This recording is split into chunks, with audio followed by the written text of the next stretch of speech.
Hello YouTube, this is Atomaly Games, and what I'm doing for you today is showing you a map that I've been building on Minecraft for quite some time. I'm gonna have to say it's probably been about 2 years, but I do put the controller down for a few months from time to time because there's only so much Minecraft one person can handle. But I'm gonna show you my map today and everything that I've built. What you've been looking at for the past few seconds is the pyramids of Giza. Right now you're looking at an aerial shot of it, and this is the thing that people usually build when they first start Minecraft. It's generally very easy to build. You can build them large or small. It just takes a little bit more time when you build them in a large scale.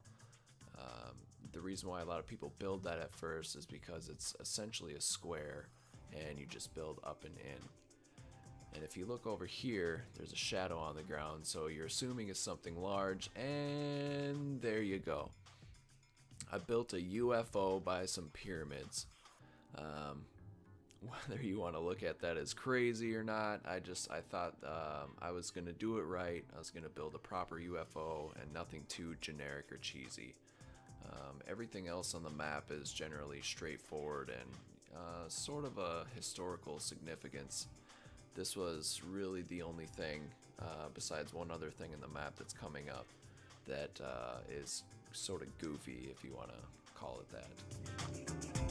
I was originally going to build the City Destroyer from the movie Independence Day, but the lack of slab choices and brick choices limited that option, so I came up with this design shortly after I was starting to build the City Destroyer.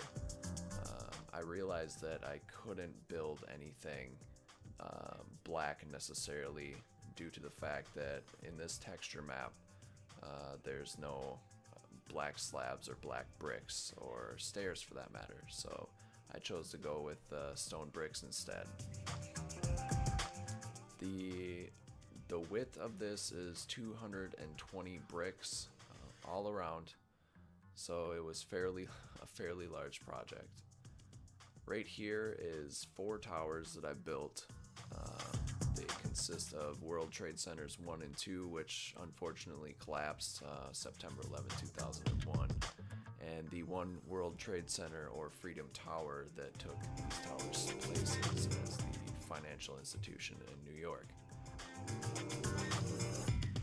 What you're looking at in the lower right hand corner there is a building that I designed myself when I first started blueprinting it, which is where I build the first blocks on the ground and then build upward, which is how I build skyscrapers.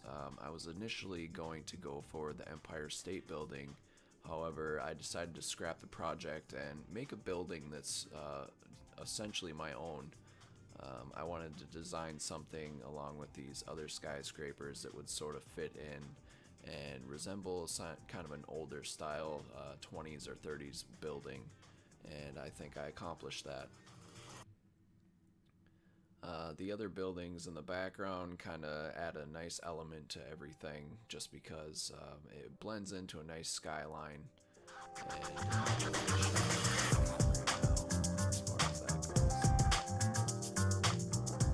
There's a nice view of the Freedom Tower or the One World Trade Center, which recently finished construction, I believe a few years ago.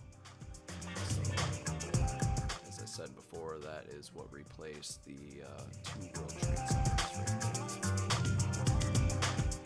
I'm glad they added the blue glass feature because it pretty much, when you look at the pictures of the Freedom Tower, it almost looks blue to me. I'm glad they added the stained glass in here.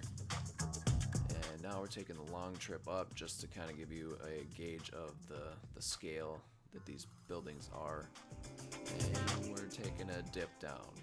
Here we go, and miraculously we're fine. I don't know how that's possible, but apparently this guy's a ninja. And we take a gander at more of the buildings from the original mode, or where you're just stepping around on foot, just to show you from the ground up how large these buildings are. When I did start building this map, I did not build it on a flat world. I generated the map and I built upwards. So essentially these buildings could be larger. It's just that I wanted kind of a natural setting for all these structures to be built. So I just pretty much built this on a platform to resemble sort of a city structure. And then I built this across from over here with the bridge to kind of walk into another world, which you're going to find out right now. We're going back in time again. And this is the Parthenon. This was essentially, besides the pyramids that I started building, I got sick of building pyramids and I said, okay, you know, what else can I build that's large and looks amazing? So I started with this Parthenon here, and that was the largest project at that time. I kind of blended in the yard here with the great imperial sort of Roman torches, and then I added a sword and shield crest on the front lawn just to accent everything off and kind of give it that time period feel.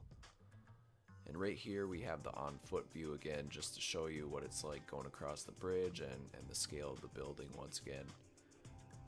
I do like to keep things as accurate as possible. They do have a Parthenon in Nashville, Tennessee, which I've actually been to, so I got a great appreciation for the Parthenon and its alleged accuracy in Nashville, so this is kind of what inspired me to build this and make it as accurate as possible, but I do put my own personal touch on things just because.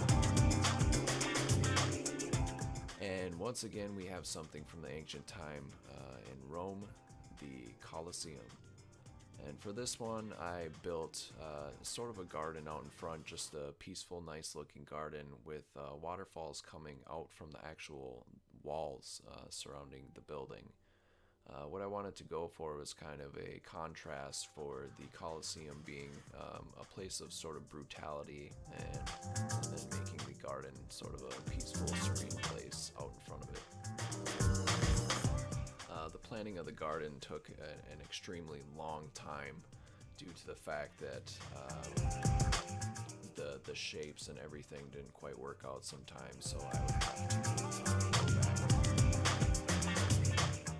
Overall, I'm extremely satisfied with it, and I think it looks great in front of the Colosseum.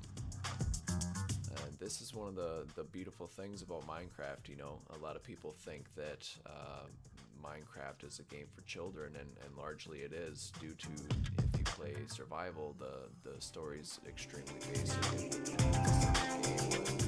If you're an adult and you still like to play video games and create things, Minecraft is sort of the place to go for that. And I know there are other games out there, but when you have people that can build nice, marvelous things and actually put their mind to it, it makes you know, wonder how these games can sort of teach kids. And you know, a lot of kids will watch videos like this or other videos in Minecraft, and it makes them want to build nice things. So it's architecturally, it stimulates the minds of children to sort of see a problem with building something and overcoming that and building something with shape and structure and form. So I guess you could say that Minecraft is a game for kids, but essentially, you know, it's for anyone else who likes to build structures and is interested in architecture. It's nice, and I'm one of those people who likes to build things, and you know, I think it looks fairly nice. And I'm not trying to compare my builds to, you know, people in PC version who are playing entire maps with trying to build the Star Trek Enterprise on the entirety of the map. But you know, this is just to show you something on a smaller, much smaller scale than that can still look nice and sort of consistent. And that will do it for the video today, guys. If you like the content, please like, comment, and subscribe, and share to everyone. We greatly appreciate your views and everything. I will continue to build on this map as it is in development, and I love to build on Minecraft. And as always, I will see you on the next video. Goodbye.